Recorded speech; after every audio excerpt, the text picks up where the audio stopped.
Welcome to the Salmon Runs YouTube. Enjoy the video. You start by making the crust and prepping fruit at the same time so nothing warms up. This preserves flakiness. First, pulse flour and salt with cold cubed butter until pea-sized crumbs, then add ice water 1 tablespoon at a time until it just holds. Once done, divide, flatten, and chill. Meanwhile, peel, core, and thin-slice apples, toss with sugar, cinnamon, a little flour to absorb juices, and lemon for balance. Make sure to work efficiently. Cold fat gives a flaky crust. You roll the chilled bottom disc on a lightly floured surface to a diameter slightly larger than your 9-inch pan, leaving a 1/2 inch overhang for sealing. Fit the dough gently, don't stretch, or it will shrink during baking.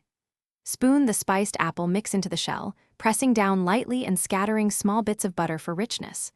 Once filled, place the top crust or weave a lattice, then trim excess, fold and crimp the edge to seal, and cut strategic vents if using a whole top so steam can escape.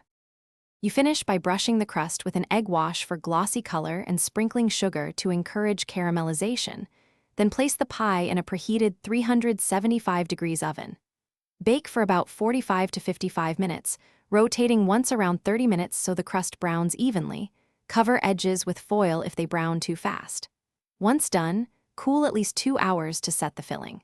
If the bottom is soggy next time, prebake the shell for 10 minutes or increase the thickener.